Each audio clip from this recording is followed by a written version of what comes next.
¿Cómo andan, gente? Bueno, bienvenidos y bienvenidas a este pequeño espacio que, nada, inventé para que aprendamos un poquito de psicología. Gracias por las preguntas que me mandaron en la historia, la verdad que fueron un montón y demasiado diferentes, así que decidí agruparlas en distintos videos para, bueno, irlas respondiendo. Muchas de las preguntas que me hicieron, eso sí es importante, tienen que ver con cuestiones personales, ¿no? Que por ahí les recomiendo cuando pase todo esto de la cuarentena, cuando el virus ya esté más calmo, eh, que puedan acercarse a un terapeuta, mandarle un mensaje, establecer una sesión o algo para poder desenredar todo eso que a veces tenemos adentro que aprendiendo de psicología no lo vamos a destrabar, digamos. Eso es por un lado. Y por otro, en las cuestiones más de psicología educacional, en este caso, de poder educar desde el ámbito en el cual yo me estoy formando, eh, bueno, voy a compartir algo de lo que sé, cosas que voy investigando, que están buenas, así que nada. Vamos con el tema de este video, los temas de este video, ¿sí? El primero, el más recurrente, claramente fue el de por qué la gente enloquece en situaciones como esta, ¿no? Del aislamiento al principio preventivo y optativo en algún punto, y ahora el obligatorio, ¿sí? ¿Por qué la gente reacciona así, ¿no? Entonces, primero que nada, hay que tener en cuenta esto. Eh, Esto del coronavirus, ¿sí? Es algo externo, ¿sí? Que viene a atacarnos de alguna manera, ¿sí? Que significa un peligro externo para la integridad física de uno, ¿sí? Eso ya genera miedo, ¿sí? Es una emoción básica, el miedo. Los animales, ¿sí? También tienen miedo. ¿Y el miedo qué hace? Dos cosas. Te paraliza o te lleva a actuar, ¿sí? El mejor de los casos es cuando el miedo te lleva a actuar, porque si te paraliza, chau. ¿Qué pasa con esto? ¿No? Ese miedo inicial, ¿sí? Se incrementa, ¿no? Exponencialmente. ¿Por qué? Porque están los medios de comunicación desde el principio, desde una actitud, bueno, médica, se puede decir razonable en esto de hacer que la gente se quede en casa, ¿no? Entonces, el estar todo el tiempo hablando del coronavirus, de los riesgos, de los muertos, de las cifras, pasando video, bueno, el amarillismo de muchos canales, etcétera, bueno, genera que en la persona, las personas, la sociedad en sí, digan, no, no, mejor me quedo en mi casa, ¿no? Pero tiene efectos colaterales o adversos, porque mucha gente no se queda en su casa, ¿sí? Mucha gente quiere transgredir la ley, ¿sí? Hay muchas variables, porque bueno, cada persona es un sujeto diferente, entonces subjetiva esa realidad de forma distinta. Pero volviendo a lo del miedo, ¿sí? Está este riesgo, ¿sí? Que está incrementado por los medios de comunicación, que se incrementa mucho más por las redes sociales, ¿sí? Uno entra a Instagram, a Facebook, a Twitter, a donde sea, y mucha gente compartiendo cuestiones catastróficas, como si fuese el fin del mundo, ¿no? Esto cuando en la humanidad pasaron muchas crisis peores, pasaron guerras, pandemias, la fiebre amarilla, la cólera, etcétera, etcétera, etcétera, el cólera, perdón. Y nada, es lo que va a pasar, ¿sí? Eso por un lado. Por otro, a ver, con esto no estoy queriendo decir que muchos psicólogos y psiquiatras que hablaron en la tele le decían lo mismo. No quiere decir que no hagamos nada y que hagamos la vida como si no pasase nada. No. Hay que prevenir, hay que quedarse en la casa, hacer la cuarentena, ¿sí? Pero sin entrar en ese estado paranoico, en ese estado de caos, de no saber qué hacer. Porque bueno, es algo que lleva unos días, ¿no? ¿Qué va a pasar? ¿Sí? Y acá vienen las actitudes paranoicas, ¿no? Em, ¿Qué es esto de la paranoia? ¿No? Por un lado, a ver, hay que distinguir, ¿no? Una patología, ¿sí? Una enfermedad mental o una estructura de personalidad paranoica, ¿sí? De actitudes paranoides o paranoicas, ¿sí? Son cosas distintas. Me interesa que podamos aprender estas actitudes, ¿sí? Paranoicas más que la estructura de personalidad en sí, porque, nada, es algo que nos va a servir. Una persona paranoica, ¿sí? Básicamente se defiende de forma anticipada. Si tiene esta actitud de defenderse en forma anticipada ante un peligro que puede o no ser, ¿sí? Pero esa defensa es exageradísima, ¿no? Esto de ir y de comprar un montón de papel higiénico, ¿para qué? No sé, bueno, no nos va a salvar del coronavirus, pero bueno, ante una pequeña agresión, ante una mínima señal de que algo puede salir mal. ¿Sí? Esto de catapultarse a los supermercados, bueno, a ver, nosotros sabemos, ¿sí?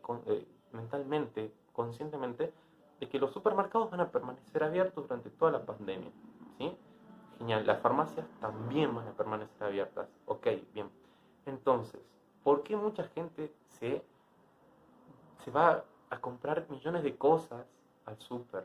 Si saben que durante todo el tiempo va a estar abierto. Bueno, ahí ya hay una actitud paranoica, ¿sí? Porque está este miedo a este peligro, que encima es invisible, peor todavía si fuese un peligro visible, no sé, una invasión de, qué sé yo, de jabalíes, bueno, lo vemos, lo bicho, digamos, lo podemos matar, pero como es un virus no lo vemos, es invisible. Entonces con eso también juega el Estado, juega el Ministerio de Salud, juegan los medios, para también generar este miedo, que es una forma, eh, no sé si tan saludable mentalmente, de imponer la cuarentena, ¿sí?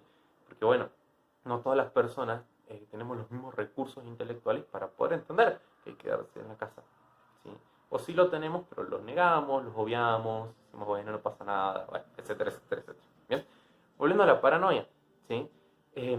Una persona con actitudes paranoicas, bueno, tiene esto, se defienden ante cualquier cosa que piensan que está mal, ¿sí? O que les va a hacer un daño.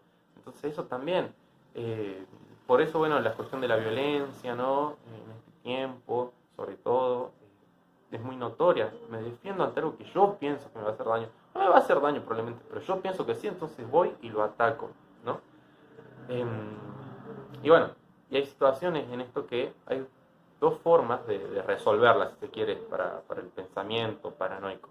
Uno es que el sujeto, la persona sí se defiende evitando eso, ¿sí? Que en este caso sería lo más recomendable. Bueno, yo sé que hay un virus, que hay algo que me está haciendo mal, bueno, me quedo en mi casa, evito salir, evito que eso me toque, ya está, pasa el tiempo que tiene que pasar, listo, no me enfermé. Esa es una posible solución. Y la otra es esta, ¿no? Que decía, se defiende agrediendo, ¿no? Se defiende agrediendo al gobierno, al presidente, a la gente en la casa, a sí mismo, ¿sí? En autolesiones, sean físicas o psicológicas, bueno, hay formas de defenderse en esa paranoia. Y básicamente es esto, ¿no? De sentir que hay algo externo que me va a hacer un daño. Puede ser una persona, bueno, tomé el caso del coronavirus, porque bueno, lo que a todos nos está afectando y en muchos casos está generando esta dosis de paranoia que bueno, que hay que calmarla, tranquilos, ¿no? Que no nos afecte la salud mental, porque el virus nos puede llegar a afectar la salud física, la salud biológica, pero no hay que olvidar que las personas somos seres bio, psicosociales y espirituales, biológicos, donde afecta el coronavirus, psicológicos, donde la paranoia y toda la cuestión del encierro y demás va a afectar un montón, va a haber un desgaste emocional impresionante que también hay que prevenirlo, y el Ministerio de Salud, es cierto, está con lo biológico, ¿sí? Pero las campañas en los medios y en las redes tienen que también atender a mi criterio la salud mental, ¿sí? También somos seres sociales, por eso el aislamiento va a generar un percance emocional en nosotros, ¿sí? Pero bueno, no hay que olvidar que la sociedad, ¿sí? No solo es el afuera, también es nuestra familia, también son, bueno, los amigos que podemos ver, charlar, ¿sí? Mediante la tecnología. Y lo espiritual, ¿qué es esto? Lo espiritual, el hecho de trascender, de poder hacer algo, ¿sí? Y dejarlo en el mundo. Que también va a generar un percance, porque durante este tiempo no se va a trabajar, no se va a la universidad, no se va a la escuela, bueno, que son formas de trascender, digamos. Bueno, uno puede trascender también desde la propia casa, pero hay que buscar la forma. Y acá va este segundo punto, que es el de los primeros auxilios psicológicos, ¿sí? Que me parece importante poder abordarlos, ¿no? Por lo que decía al principio, mucho se habla del RCP, de los primeros auxilios médicos. Bueno, los primeros auxilios psicológicos básicamente, pero básicamente, es poder aplicarlos para proceder ante una crisis, ¿sí? ¿Y qué es una crisis? Lo que está pasando ahora. Una crisis tiene que ver, pues, a ver, tiene que ver con elementos personales, con elementos sociales, con elementos biológicos también y con elementos eh, culturales, políticos. Bueno, en este punto se mezcla todo. ¿Por qué? Porque se mezcla lo psicológico, se mezcla lo biológico, se mezcla lo cultural, lo político, ¿sí? Todo se mezcla y da una crisis espectacular. Vamos con un ejemplo concreto, ¿sí? Cuando hay una crisis, ¿sí? Una crisis emocional, ¿sí? Cuando hay una crisis emocional hay un desequilibrio, ¿sí? En las funciones cognitivas, en las funciones, bueno, emocionales, ¿sí? De la persona, que no puede afrontar la situación por lo que está pasando, ¿no? Entonces ahí, en este caso, bueno, los psicólogos o bueno, las personas en sí tenemos que estar atentos para poder brindar una mano a esa persona, ¿se entiende? Es proceder ante una crisis, acompañar a la persona y dotarla de recursos afectivos, emocionales que pueda afrontar eso que está sucediendo, ¿sí? Y tiene algunos pasos a saber. El primero es observar lo que está pasando, ¿sí? Estar alerta. Si yo veo que la persona no puede reaccionar, se queda quieta, bueno, me acerco, ¿qué está pasando? ¿No? Si veo que hay un cambio de actitud, bueno, me acerco, observo. Ah, esta persona algo tiene, ¿sí? Entonces me acerco y establezco un vínculo, el segundo punto. Le digo, bueno, en el rol que me toque desempeñar, ya sea que como amigo, como animador, como docente, como lo que sea, ¿sí? Me acerco y le digo, bueno, mira, yo me llamo así, tengo tantos años, desempeño este rol, y estoy acá para ayudarte, ¿no? Y hacer sentir, es el tercer punto, hacer sentir a la persona cómoda y a gusto en la situación, ¿sí? Puedes estar atravesando una situación de violencia familiar, por ejemplo, puede estar atravesando un duelo, ¿sí? Hay muchas situaciones que desequilibran nuestras emociones, nuestro cerebro, ¿sí? Nuestra mente. Que la persona se sienta cómoda, que sepa que puede confiar en vos, ¿sí? Y actuar con gentileza, con calma y con solidaridad. ¿Qué es esto? Eh, Me acerco tranquilo, ¿sí? No voy, ¿cómo andás? No, tranquilo, hola, ¿cómo estás? Charlamos, que la persona se sienta a gusto, diga, qué bueno, y pueda empezar a abrirse, pueda contar, ¿sí? Si yo vengo y estoy peor que esa persona, y no tiene sentido, ¿sí? Que puede ser que yo esté peor, pero si yo quiero ayudarla, tengo que mantener la calma y mostrarme así para que esa persona sienta que puede confiar en mí, ¿sí? Sobre todo esto de la solidaridad es importante, ¿no? El saber que le está pasando mal, entonces yo no voy a ser un problema para esa persona, sobre todo si quiero ayudarla, me acerco, le extiendo la mano, ¿no? En esto de, estoy para ayudarte. No te juzgo, ¿sí? Eso es importante, no te voy a juzgar, solo quiero ayudarte, ¿sí? Esto también, ayudar con las necesidades básicas, que es el quinto paso. ¿Qué es esto de ayudar con las necesidades básicas? La persona puede tener sed, o puede tener hambre, o puede querer ir al baño. Entonces, ayudo a que alguna de esas tres, o las tres, ¿sí? Sean satisfechas. Si quiere ir al baño, estoy en una institución, bueno, les digo, le pregunto, ¿querés ir al baño? Te acompaño, vamos, ¿sí? Si tengo la posibilidad de darle un vaso con agua, convidarle jugo, lo que sea, se lo doy. Si tengo un sándwich, un alfajor a mano, se lo doy, ¿sí? Para que pueda satisfacer esa necesidad, entonces ya no esté pensando en eso y pueda dar lugar a su verdadera crisis, ¿sí?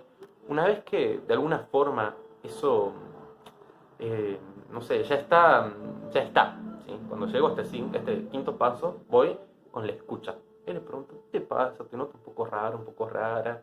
¿Qué anda pasando en casa? Bueno, me acerco y que empiece a hablar. Voy escuchando, el oído atento, no intervengo, escucho. Una vez que la persona termina de hablar, cuando ya cuenta todo, se desahoga, ¿sí?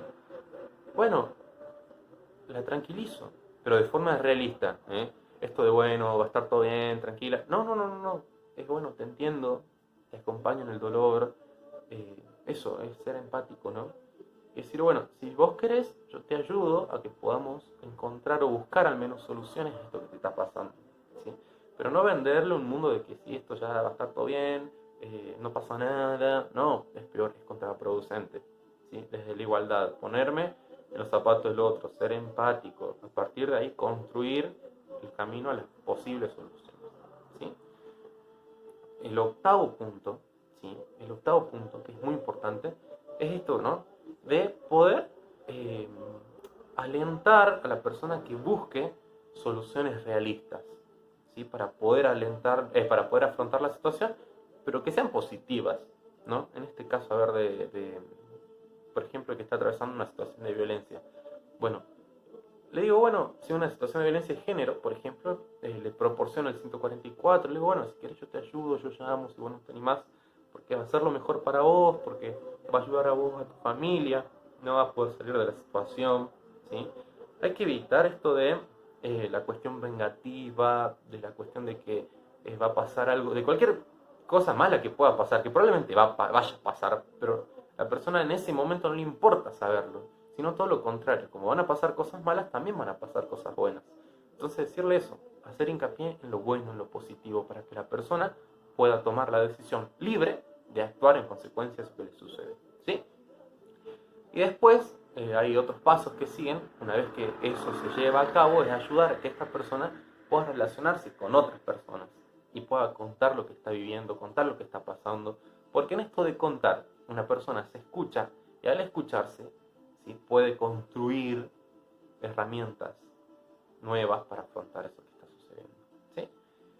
Y una vez que esto sucede, ¿sí?, quedan dos pasos. Uno, ofrecer información exacta sobre lo que está pasando y oportuna, ¿sí?, sobre esta situación que está viviendo, ¿sí?, y caminos de alternativa que puede tener, ya sea vía del Estado, vía de la justicia, vía yo mismo que estoy acompañando, ¿sí? Y bueno, le muestro los caminos. Y una vez que yo le doy toda la información que esa persona necesita, termino la conversación, ¿sí? Porque, bueno, hay que finalizar en algún momento. Así que, nada, espero que les haya servido un poco esta información y si algo no entendieron, me lo preguntan. Y si no escucharon algo, bueno, simplemente vuelven a reproducir el video.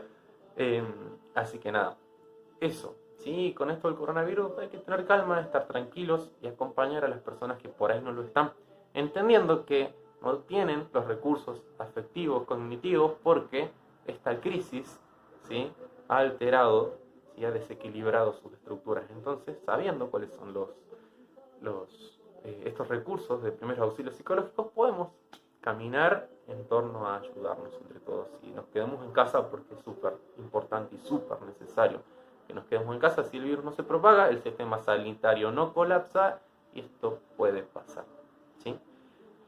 Y en el próximo video vamos a hablar de un tema que también fue muy suscitado, muchas preguntas sobre eso, sobre sexualidad y sobre psicoanálisis. Así que no se pierdan el próximo video que va a estar muy bueno. Así que nada, nos vemos